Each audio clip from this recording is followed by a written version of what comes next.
Supplemental Math Videos from Circle Christian School.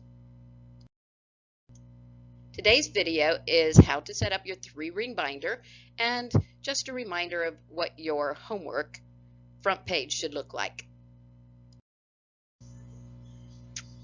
Okay, we're going to talk about absolute value, and as a compound, a good tabby for this is the little v that sits here, because that's what absolute value looks like as a function on a coordinate plane. There's really just two things to remember that when you're doing absolute values and inequalities, is that if you have a less than or a less than and equal to, it brings you that and situation. That means all the numbers or values are going to be in between.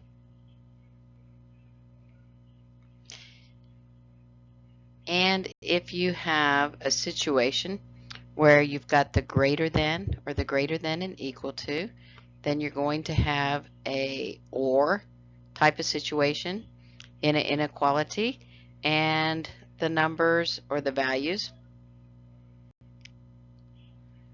are going to be on the outside. They're just not going to, the easier way to say that is they're not going to be in between. So, for instance, if you have an absolute value, 2x plus the 3 equals a 5. I'm sorry, not equals.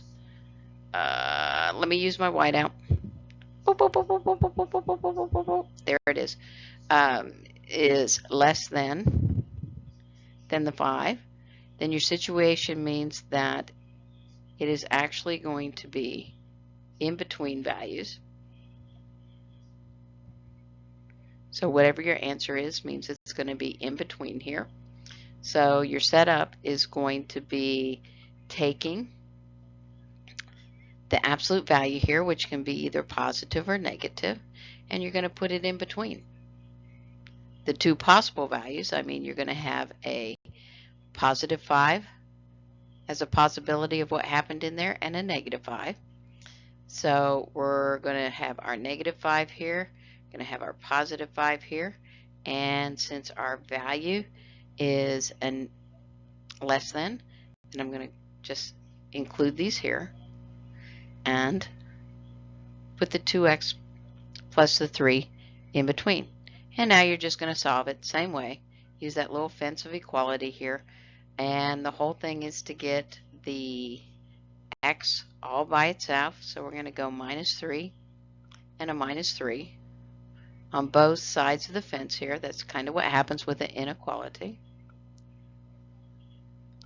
This is going to give us a 2, our cute little inequality, 2x, and I'm sorry, my bad, I'm going to have to use whiteout again. Hopefully you caught that. It's a negative 8. Oh my. And we're going to now still get the x all by itself. So we're going to divide everybody by a positive 2 here.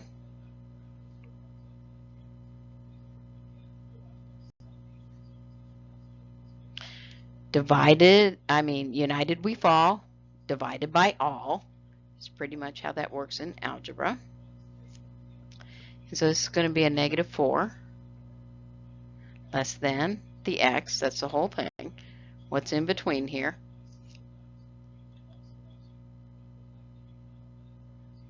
And a 1. And on a number line, it would look just like this. I'm going to put the two numbers here, low number, high number. Easiest way to do it. You don't have to do everything in between. And since this is a less than value without an inequality, it's going to be an open area here. And it's all the guys in between. Any number in between there would absolutely make for a true statement. The next situation is if we have a greater than. So I'm going to have 3x minus the 5, absolute value of, and we're going to have greater than and equal to.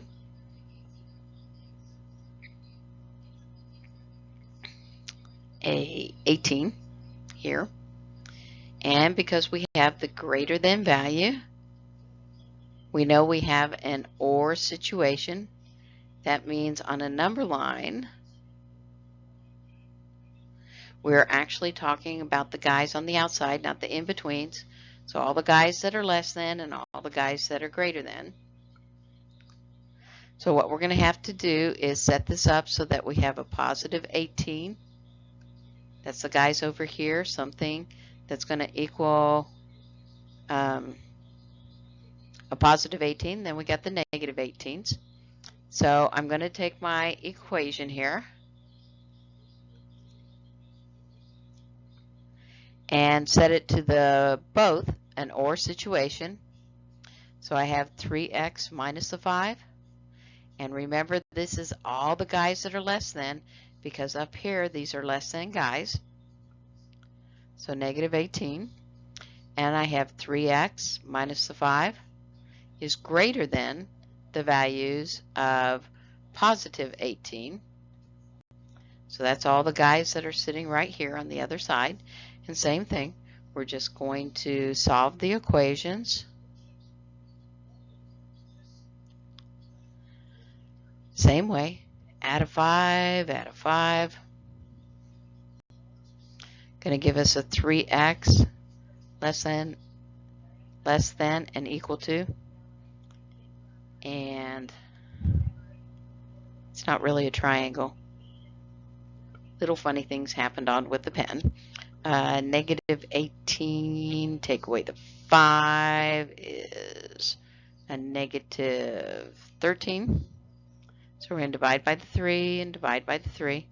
So basically, all the x's would be less than negative 13 over 3, or if you wanted to, you could say 4 1/3, just because maybe that's a little bit easier. Going to add 5's here and I'm going to add 5's here. We're going to get a 3x is greater than and equal to 23. Divide by the 3's again.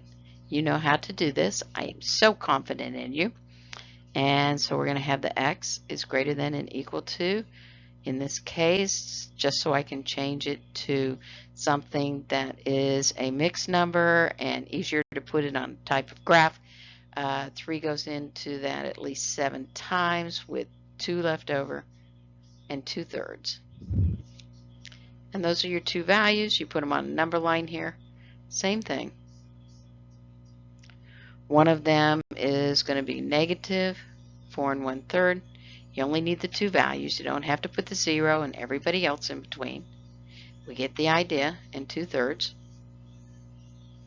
And we're talking about all the guys less than, but because we have this equal sign underneath here, we have to make sure that this is somewhat closed off and inclusive of the value and all these guys right here. All right. I think that's about all we need to know about absolute value, except for I'm just going to have to say it once. Absolute value always has two answers.